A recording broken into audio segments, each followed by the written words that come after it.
Hi friends! Can't lose weight? I'm going to tell you the truth about diabetes-causing food pollutants. Seriously, why are so many people and their pets getting fatter? Is it our DNA mutating, or are we eating chemicals known as obesogens? Now here are the top 10 diabetes-promoting pollutants in your food for decades. Perfluorooctanoic acid, PFA, butylated hydroxyanisole, BHA.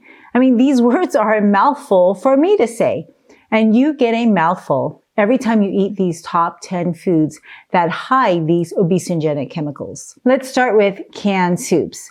So this canned food has obesogens, whereas this canned food is something that I eat quite regularly. And I'll show you guys the difference between these two cans and why this food is obesogenic and this one is not. Number 2 is cheese. Number 3 is microwave popcorn. Number 4 is non-organic apples. Number 5 is soda. Number 6 is instant noodles. Number 7 is diet soft drinks. Number 8 are potato chips. Number 9 are farmed salmon. And number 10 are processed meats. Now, some of these chemicals are literally buried in the ingredient list, and others sneak in as packaging and environmental pollutants. So why are flame retardants in your food? Watch and find out. So let's start with canned soups. Now, did you know that the oldest canned food was preserved for 114 years? It was a can of veal, which after 114 years was actually fed to rats to see if the food was still good. The people who opened it were not brave enough to try the veal themselves. The rats seemed fine, but when they tested the veal, they found that the tin leached into the food. Excessive tin can have several health problems, so people had to invent another barrier to protect the food from the can. And that's the job of BPA, bisphenol A. Now, my mom, she loved canned soups, and she would stock them up in her cupboard. I remember my summers home alone opening up a can of Campbell's cream of mushroom soup. They were delicious, but they often made a mess and boiled over my stovetop.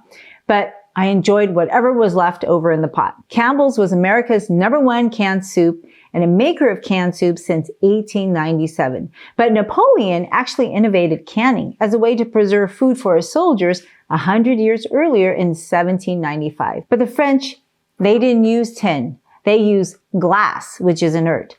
In 1810, an Englishman invented tin-coated iron cans. Iron is so toxic to the body that they needed tin to protect the food from iron. And maybe that's why Campbell's used tin-coated steel cans instead, and eventually lined its tin cans with BPA, an epoxy resin, which was approved by the FDA in the 1960s to package food. Now, bisphenol A, BPA, is a form of plastic that is in your plastic water bottle, your plastic food packaging, and your plastic food storage containers and cups. We are drowning in plastic, and so are our animals. Now, BPA is a man-made chemical, actually invented in 1891. And as a child, I didn't appreciate any of the science on how it is intricately integrated in my daily life, from the marker fumes I inhaled drawing pictures to the artificial colors of the cake frosting I licked in kindergarten. We are surrounded by chemicals invented by scientists that my parents believed were vetted to be safe to feed to me. But it turns out that these chemicals eventually are all harmful to health. And instead of banning things that serve no biological health, governments allow Frankenstein chemicals purposely placed in our food supply to get us to eat Frankenstein foods that are literally mutating our cells and metabolism. Now, many of these chemicals were not invented to be used with food. BPA was developed to be used for electrical and electronic applications. So basically, the plastic in canned food and water bottles was designed for your tablets and phones. In the 1990s, a Stanford scientist, he thought he discovered a new strain of yeast that made estrogenic molecules. But it turns out the plastic flask leaked BPA. Now, since then, there have been a host of other health effects linked to BPA, including increasing insulin resistance and obesity by binding to receptors in your pancreas to cause you to secrete more insulin. Now, European countries and Japan began taking action in the early 2000s, but not the FDA. The FDA regulates prescription drugs really well, but I don't take prescription drugs. It should really be called the Drug Administration. Now, all of us have BPA in our bodies, which can be measured in our urine. Now, after eating a 12-ounce serving of a canned soup, this is actually 19 ounces, but a regular 12-ounce can, you could potentially have 1,000% increase in BPA blood levels compared to those who ate fresh soup. Now, I don't eat canned soups anymore, but I still eat canned foods like canned beans, and I look for this BPA-free label, and I rinse my beans before consumption. And by the way, if you're eating canned soups, the BPA in the can is the least of your worries. Have you seen the amount of sodium in this can? It's off the charts. That contributes to obesity much faster than eating BPA, as you are likely eating sodium in a lot of other foods as well. And besides BPA, there's added sugars. There's at least 3-4 different kinds of added sugars. There's soy lecithin, an emulsifier, and a lot of canned soups actually add preservatives. Now, these sugars are used to enhance flavor, further adding empty calories, causing obesity and diabetes. Now, worse than the excessive sugar, which is the excessive fat that isn't in this canned soup, but it is in a lot of other canned soups. Now, number 2 are phthalates, which are a group of chemicals invented to make plastics more flexible, right? But this plastic belongs on my iPod case, not in my food. But they are found in our food because of the packaging material. And though this packaging material can leach into our food, especially with fatty foods like cheese. Is your cheese wrapped in plastic? Now, do you use plastic wrap to wrap your foods in the microwave? It is used also for medical tubing, toothbrushes, baby pacifiers. Now, remember the vinyl chloride train derailment? Phthalates are made from vinyl. They are the plastics labeled as number 3 in arrows. And there's over 700 peer-reviewed papers on how phthalates are considered obesogens because they can interfere with hormone function, specifically targeting pathways that regulate fat storage and metabolism. Now, they act primarily through the activation of a peroxisome proliferator activated receptor gamma, PPAR gamma, a transcription factor that promotes adipogenesis, or the formation of fat cells. By activating PPAR gamma, phthalates can increase both the number and the size of fat cells, leading to greater fat accumulation and weight gain. Infants are especially vulnerable as they cannot metabolize or eliminate these compounds as efficiently as adults. Phthalates can mimic or block hormones like testosterone and estrogen, which are crucial in regulating body fat and fat distribution. High phthalate levels actually increase your risk of obesity and diabetes, especially in women and certain vulnerable populations. Now, animals are getting obese too. 1 in 3 dogs and cats are overweight or obese. Have you noticed the size of our pets? Experiments on rodents have shown that exposure to phthalates can lead to increased fat storage and insulin resistance. Now, why do phthalates concentrate in cheese? Well, phthalates are fat-soluble chemicals, and they tend to bind to lipids. Now, cheese, especially processed and high-fat varieties, provides an ideal medium for phthalates to accumulate. So the individually sliced American cheese is horrible for many reasons, and now you can add the phthalates in the plastic. And your box mac and cheese are the worst offenders. On top of that, during the cheese making process, phthalates can migrate from plastic tubing, conveyor belts, and other equipment into the cheese. Additionally, the packaging materials like the plastic wraps can leach phthalates into the cheese over time. And cheese, it often goes through various stages of heating and cooling during processing, which all increase the migration rate of phthalates from the processing equipment and packaging and materials into the product. Now, America is getting less fertile, and there are a lot of socioeconomic factors, but 1 out of 10 women in the United States have undergone fertility treatment at least once. Now, how much of that is related to phthalates in their food, which we know causes testicular dysgenesis syndrome in rats?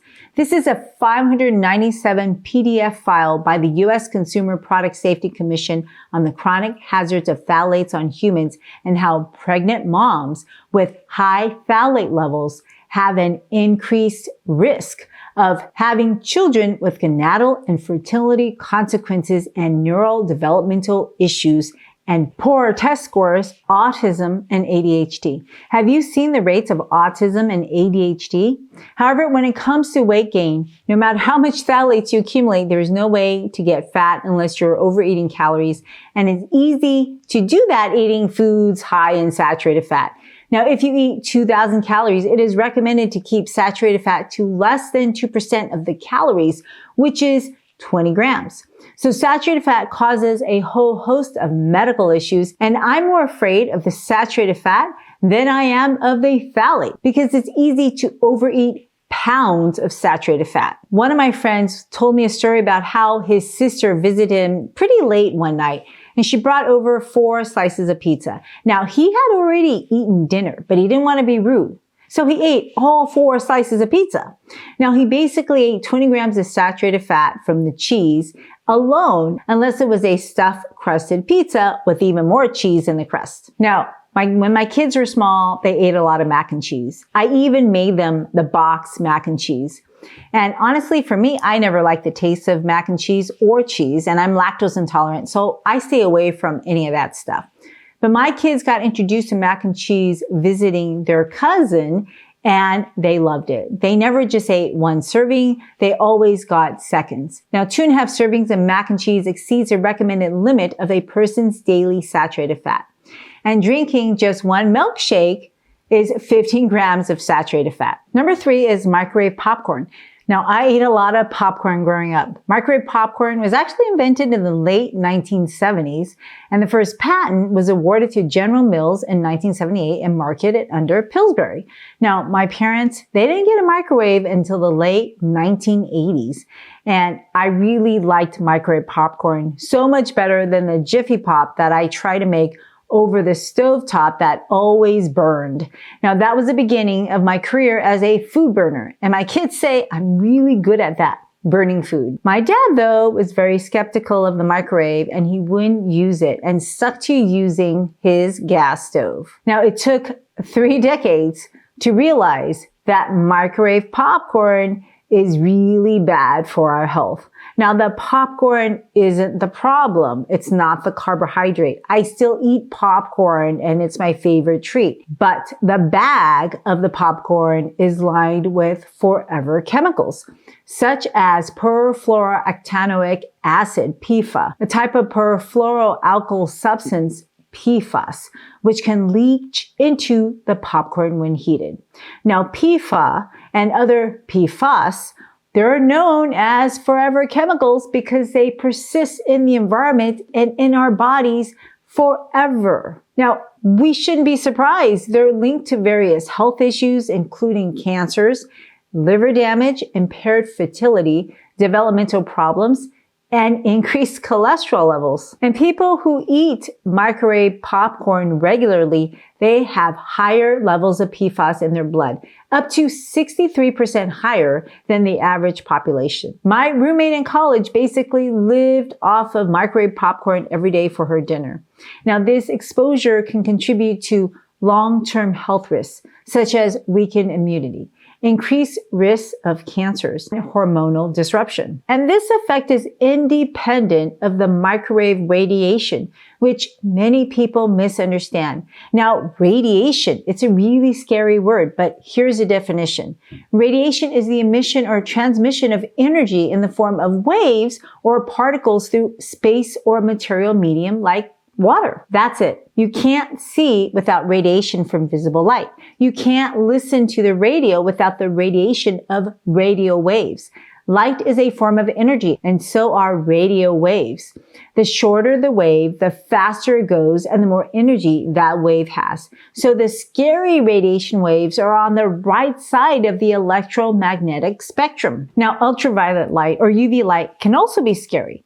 You're exposed to UV light every time you go outside in daylight, but you need UVB radiation to make vitamin D. So radio waves, microwaves, infrared radiation, visible light, they're all low energy radiation. They all have enough energy to move atoms and molecules or cause things to vibrate, but they don't have enough to ionize tightly bound electrons from atoms. That means you can move things around without damaging it. It's kind of like a mild earthquake that we have in California that just kind of shakes things around without collapsing buildings. But radiation that carries enough energy to ionize atoms or molecules by detaching electrons can lead to chemical changes and biological damage, such as higher energy UV radiation, X-rays, gamma rays, and particles such as alpha and beta particles. Now, these waves are like the destructive earthquakes and volcanic eruptions that can harm our health. And in the hospital, we often order a bedside chest x-ray. And every time you get a chest x-ray or a CT scan, those waves are causing chemical destructive earthquake-like changes that can mutate your DNA. So I will purposely skedaddle outside the room and stand in the opposite direction of the x-ray beams whenever someone gets a chest x-ray. Now, I used to get routine dental x-rays, and I diligently made sure my thyroid was covered with the lead vest. But one day I realized my brain can't be covered. So I stopped getting routine dental x-rays because there's no proof it's an effective preventive tool. But there is proof. X-rays are damaging and the effects are cumulative. But microwaves are like the tiny earthquakes that we all get from time to time in California.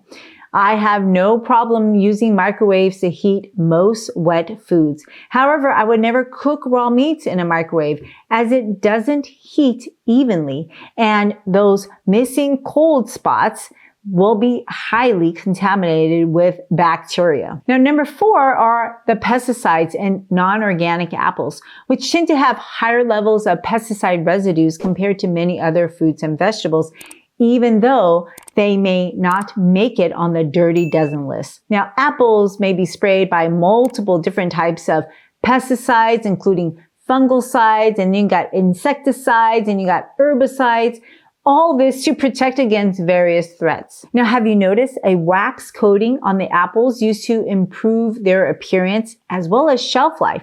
This coating can trap pesticide residues, making it harder to wash off.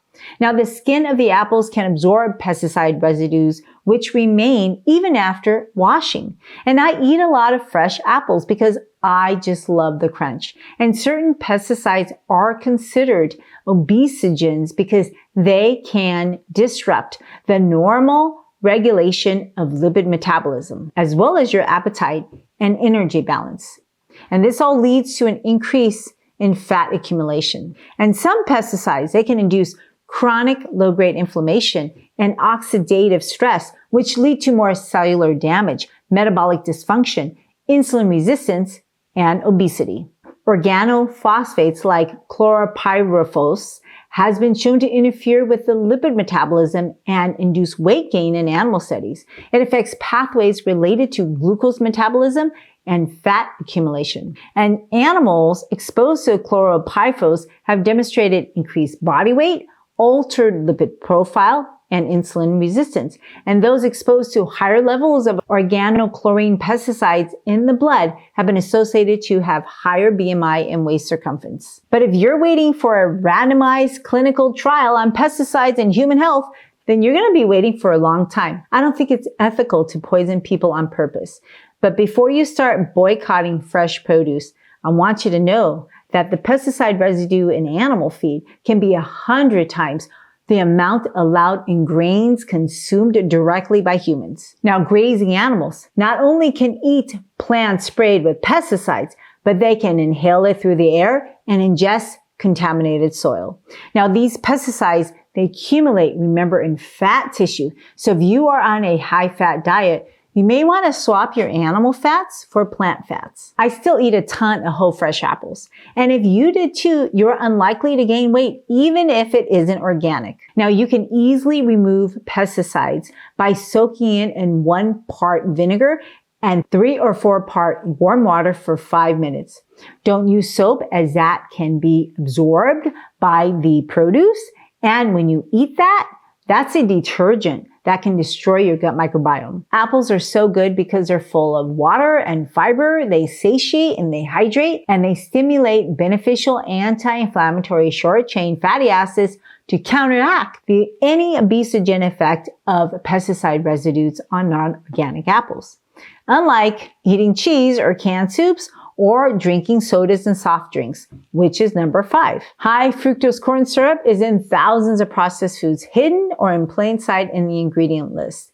Now, if you think about it, any food that you have to read an ingredient list is probably not something you should eat and not really food. And no matter what they use as your sugar substitute, this soup use corn syrup solids as well as just adding sugar. It's not going to be ideal for your body. My rule of thumb for shopping is to avoid foods with an ingredient list. And the only time I want to buy something with an ingredient list is a nutritional supplement. Supplements are not meant to be food. There are supplements to a whole food plant-based diet. Now, you don't have to be 100% whole plant-based to be healthy, but you do have to eat a diet heavily centered on whole plant food to stay healthy. Now, the key word is whole. There are so many plant-based junk foods that isolate sugar, fat, and carbohydrates. Now, when you eat fructose, unlike glucose, fructose is metabolized primarily in the liver, where it can be converted into fat, promoting lipogenesis or fat creation, especially visceral fat,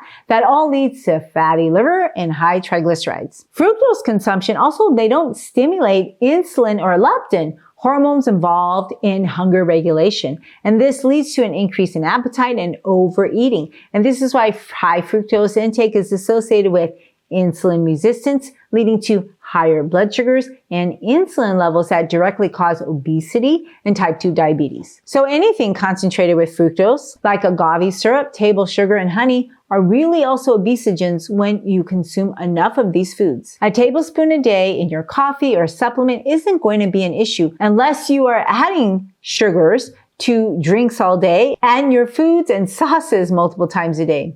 Now, I regularly eat 2 grams of table sugar every day because it is my nutritional supplement. But that is the only added sugar I eat. 2 grams of sugar doesn't even meet your body's minimum essential requirement of glucose that is needed at any given time. So I don't worry about 2 grams of sugar in my supplement because I don't eat any other form of added sugar and rarely eat refined carbohydrates or flour products like bread, noodles, or pizzas, which is essentially sugar that people fail to count. Now, speaking of noodles, number 6 are instant noodles. Boy, do I have an instant noodle story to tell you. During 2020, I lost my microwave due to the disintegration of a cup of instant noodle to black dust. The entire dried noodle and styrofoam cup became black powder. Now, this is one of those Home Alone stories, except no one was ever home alone. So as you know, 2020 was a lost year for me. Actually, I lost 2 years with my family due to my duties as an infectious disease specialist working in the hospital. Now, one day while I was making my rounds at work, I got a phone call from one of my kids. He said his younger brother just microwaved a cup of noodle without any water. And within minutes, the whole thing burned. And now the whole house was full of toxic gas. Now, I really couldn't tell if this was an exaggeration of the events or if my house was actually on fire. Now, have you ever got a panicking phone call from one of your kids just as you were pulling out of the driveway to just make a shopping trip? So you understand sometimes things are a bit more elaborate than they really ought to be. So I went down my list of questions. Is the house on fire?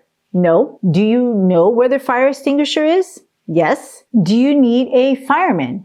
The answer was, I don't know, which is a very common phrase used by my family every single day. So by the way, these are not little kids, right? They were teenagers and one of them was graduating from high school. So I instructed them not to open the appliance because when you open it, you will introduce oxygen that can fuel any fire that is not extinguished. And then I instructed all of them to go outside after opening the windows, turning on the fan, but to let the house air circulate. So needless to say, I was a bit distracted after that phone call. When I finally got home, I realized They weren't joking. There was no fire, but the house smelled horrible. The fumes and dust settled on my kitchen cabinets. I couldn't wash the stench away, and I had to quarantine the area with plastic trash bags so that it didn't continue to permeate the rest of the house. Talk about toxic air pollution. I had no choice but to replace my microwave, and instead of getting another microwave, I upgraded my air quality with a professional restaurant grade kitchen exhaust. Now, the reason why my son burned the cup of noodles is because he's never microwaved a cup of noodles, and he didn't realize that he needed to add water to microwave things. You know, he was hungry, and his parents were both busy working due to our duties as healthcare workers. You know, at that time, I didn't even have time to shop or wait in line for toilet paper. I don't even know where he found that cup of noodle. Remember how there was a run on toilet paper? It's really odd what people hoard. One of my colleagues, who's a world-renowned maternal fetal medicine physician in Utah, she actually offered to mail me some toilet paper rolls because I was nearly out. Now, billions of people, they eat instant noodles, especially Asians. And I challenge you to find an instant noodle without some form of monosodium glutamate. It's really hard to find. MSG is a common flavor enhancer in processed foods, and Asians put it in everything. And there are several reasons why this would contribute to obesity when consumed in large quantities. So number one, MSG can affect your metabolism and hormonal functions by impairing the secretion of glucagon-like peptide, GLP-1, a hormone crucial for regulating appetite and satiety. So it works the opposite of GLP-1 agonists like Ozempic and Wegovy that people pay thousands of dollars for so that they simply eat less food. MSG makes people eat more food, not just because the food tastes better, but it also makes you more hungry. It promotes fat storage and adipogenesis, the formation of fat cells, leading to increased fat accumulation. And this effect is similar to other obesogens like phthalates that activate the peroxisome proliferator activated receptor gamma, PPAR gamma, a key regulator of fat storage. MSG can also interfere with other hormones related to metabolism, such as insulin and leptin. And these hormones, they play critical roles in hunger regulation and energy use. Now, by disrupting their normal functions, MSG can contribute to an imbalance that favors weight gain and obesity.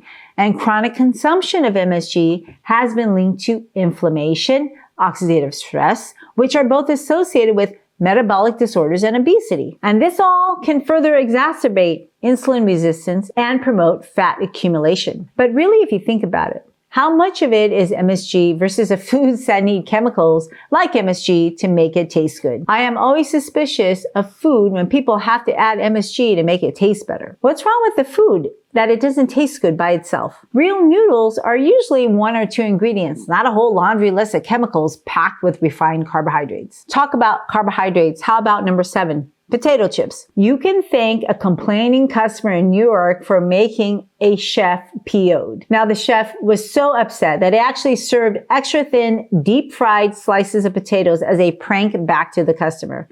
But this prank backfired, and it was the birth of America's potato chip obsession. And if you eat deep fried potatoes regularly, you will be anything but thin. Technically, this is a plant-based food, a vegetarian option, and is one of the worst foods you can eat. Fat and sugar is a key to weight gain and obesity, and potato chips have that perfect combination, fat and sugar. They're high in calories because it's deep fried and fat, high in starchy carbohydrates that essentially turns into pure sugar after you eat it. Remember, they don't taste good without salt, which by itself contributes to more weight gain. And I did a whole video on that. And this all is a perfect recipe for insulin resistance. Have you ever tasted oil left out or found an old nut and it had that bad aftertaste? That's a rancid taste of oil. And your potato chips will get oxidized because it's full of oils. And so companies add synthetic antioxidants to preserve the fats. These chemicals are considered an obesogen because it can disrupt metabolic processes and endocrine dysfunctions that can lead to increased adiposity or fat accumulation. And I'm sure you know potato chips, with or without these chemicals, are obesogens. Now, number 8 may surprise you, farm salmon, which is supposed to be a sustainable choice, and it has higher levels of omega-3 compared to wild salmon.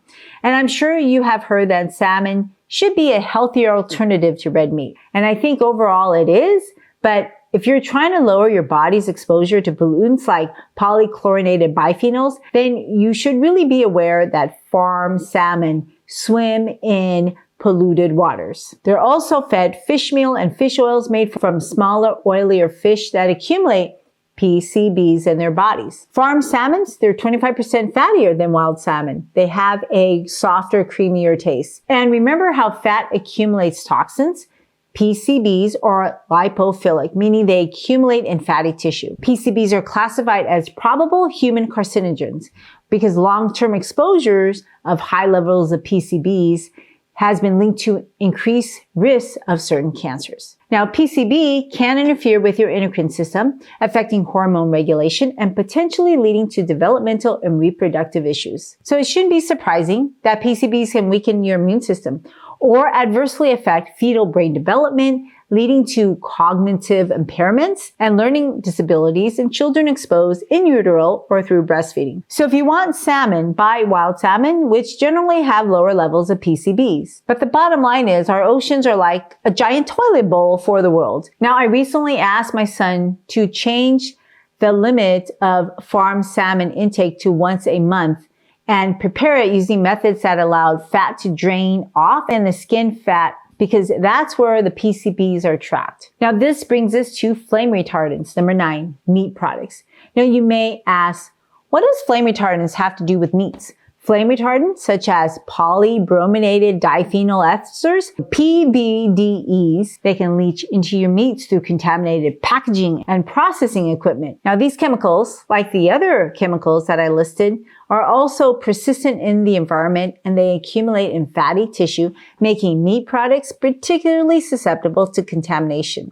And exposure to PBDEs have been linked to endocrine disruption, weight gain, and other metabolic issues. The worst offenders are the highly processed meats like sausages, hot dogs, and deli meats, which also contain preservatives and additives that act as obesogens, such as BHA and BHT. Now, these meat products are often packaged in materials also containing phthalates or flame retardants. And as a kid, I had a ton of deli meats. My favorite was bologna sandwiches, and I could wash it down with a soda. And eventually I changed to number 10, diet drinks with artificial sweeteners, hoping it would help me lose weight. Now, I somehow knew, even back then, there was something wrong about drinking soda that went way beyond cavities.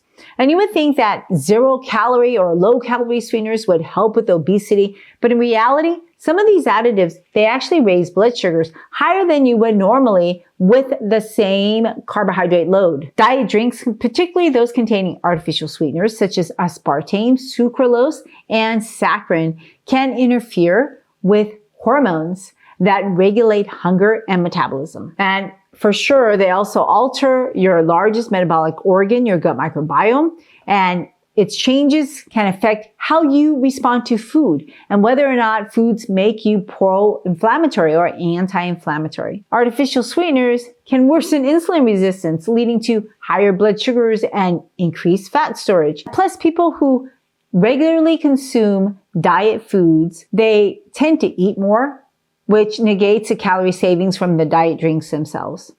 And if you want to know how these sweeteners compare to one another, watch the next video.